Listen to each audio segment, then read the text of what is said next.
मैं Hyderabad bank training centre आई थी। आज ट्रेनिंग का आखिरी दिन है।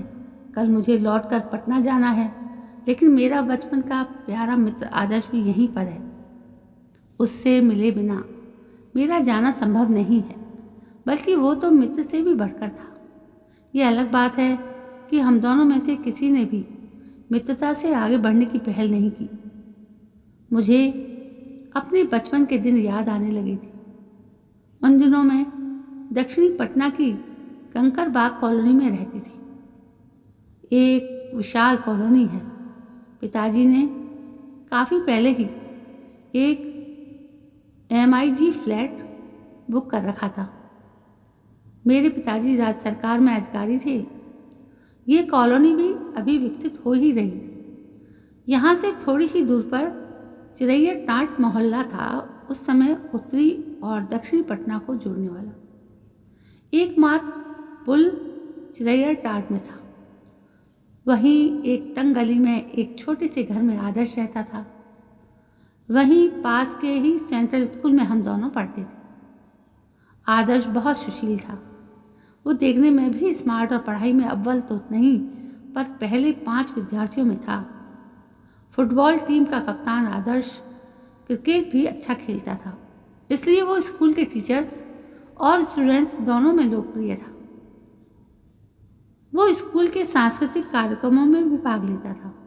मैं भी उन कार्यक्रमों में भाग लेती थी।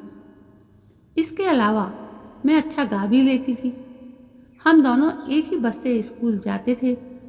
आदर्श मुझे बहुत अच्छा लगता था। 10वीं कक्षा तक पहुँचते पहुँचते हम दोनों अच्छे दोस्त बन गए थे। स्कूल बस में कभी कभी कोई मन चला सीनियर मेरी चोटी को खींचकर चुपचाप निकल जाता था। इस बारे में एक बार मैंने आदर्श से शिकायत भी की थी कि न जाने इन लड़कों को मेरे बालों से खिलवाड़ करने में क्या मजा आता है। इस पर आदर्श ने कहा, तुम इन्हें बॉब कट करा लो। सच कहता हूँ आरती, तुम फिर और भी सुंदर और क्यूट लगोगी। मैं बस झेंप कर रह गई थी। कुछ दिन बाद मैंने माँ से कहा कि अब इतने लंबे बाल मुझसे संभाले नहीं जाते। इस पर मेरा समय भी बर्बाद होता है। मैं इन्हें छोटे करा लेती हूँ। माँ ने इस पर कोई ऐतराज़ नहीं जताया था। कुछ ही दिन के अंदर मैंने अपने बाल छोटे करा लिए थे। आदर्श ने इशारों इशारों में मेरी प्रशंसा भी की थी। एक बार मैंने भी उसे कहा था कि स्कूल का नेवी ब्लू ब्लेज़र उस पर बहुत फबता है। कुछ ही दिन बाद वो मेरे जन्मदिन पर वही नेवी ब्लू सूट पहनकर मेरे घर आया था, तो मैंने भी इशारों इशारों में उसकी तारीफ की थी। बाद में आदर्श ने बताया कि यह सूट उसे उसके बड़े चाचा के लड़के की शादी में मिला था, वरना उसकी हैसियत इतनी नहीं। शायद यहीं से हम दोनों की दोस्ती मूक प्यार में बदलने लगी थी। लेकिन तभी आदर्श के साथ एक घटना घटी। आदर्श की 2 बड़ी बहनें भी थीं। उसके पिता एक प्राइवेट कंपनी में नौकरी करते थे। अचानक हार्ट फेल होने से उनका देहांत हो गया। उसके पिता के ऑफिस से जो रकम मिली वही अब उसका परिवार का सहारा थी। उन्होंने अपने हिस्से की गांव की ज़मीन बेचकर पटना में छोटा सा फ्लैट खरीदा था। अभी बस रहने भर के लिए 2 कमरे ही बनवाए थे। उनका कहना था बाकी मकान बेटियों की शादी के बाद बनेगा, या फिर आदर्श बड़ा होकर इसे आगे बनवाएगा।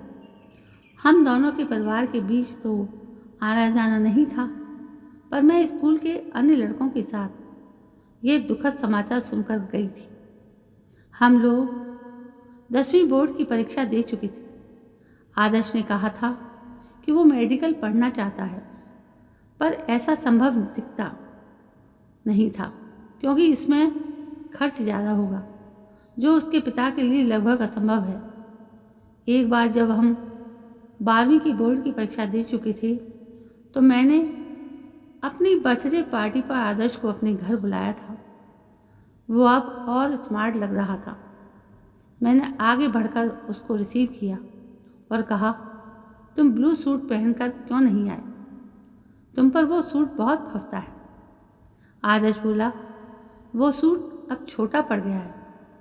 जब सेटल हो जाऊंगा तो सबसे पहले 2 जोड़ी ब्लू सूट बनवा लूँगा। ठीक रहेगा ना? हम दोनों एक साथ हंस पड़े। फिर मैं आदर्श का हाथ पकड़कर उसे टेबल के पास लेकर आई जहाँ केक काटना था। मैंने ही उसे अपने साथ मिलकर केक काटने को कहा। वो बहुत संकोच कर रहा था। फिर मैंने केक का एक बड़ा टुकड़ा उसके मुंह में ठूंस दिया। केक की क्रीम और चॉकलेट उसके मुंह के आसपास फैल गई, जिन्हें मैंने खुद ही पेपर नैपकिन से साफ किया। बाद में मैंने महसूस किया कि मेरी इस हरकत पर लोगों की प्रतिक्रिया कुछ अच्छी नहीं थी, खासकर खुद मेरी माँ की। उन्होंने मुझे अलग बुलाकर थोड़ा डांटने के लहजे में कहा, आरती, ये आदर्श कौन सा वीआईपी है जो तुम इसे इतना महत्व दे रही हो? मैंने माँ से कहा, माँ, वो मेरा सबसे करीबी दोस्त है, बहुत अच्छा लड़का है, सब उसे पसंद करते हैं। माँ ने झट से पूछा, और तू? मैंने भी कहा, हाँ, मैं भी उसे पसंद करती हूँ। फिर चलते चलते माँ ने कहा, दोस्ती और रिश्तेदारी बराबरी में ही अच्छी लगती है। तुम दोनों में फासला ज़्यादा है, इस बात का ख्याल रखना। मैंने भी माँ से साफ लफ्ज़ों में कह दिया था कि कृपया आदर्श के बारे में मुझसे ऐसी बात ना करें। मैंने महसूस किया कि आदर्श हमारी तरफ ही देखे जा रहा था, पर ठीक से कह नहीं सकती थी कि माँ की बात उसने भी सुनी हो, पर उसकी बॉडी लैंग्वेज से लगा कि वह कुछ ज़्यादा ही सीरियस था। बहरहाल आदर्श मैथ्स में एमए करने लगा था। मैंने बीए कर बैंक की नौकरी के लिए कोचिंग ली थी। दूसरे प्रयास में मुझे सफलता मिली और मुझे बैंक में जॉब मिल गई। बैंक की तरफ से ही मुझे हैदराबाद ट्रेनिंग के लिए भेजा गया। मैं आदर्श से ईमेल और फ़ोन से संपर्क में थी। कभी कभी वो भी मुझे फ़ोन कर लेता था। एक बार मैंने उसे मेल भी किया था, यह जानने के लिए कि क्या हम मात्र दोस्त ही रहेंगे या इसके आगे भी कुछ सोच सकते हैं। आदर्श ने लिखा था कि जब तक मेरी बड़ी बहनों की शादी नहीं हो जाती तब तक मैं चाहकर भी आगे की कुछ सोच नहीं सकता। मुझे उसका कहना ठीक लगा।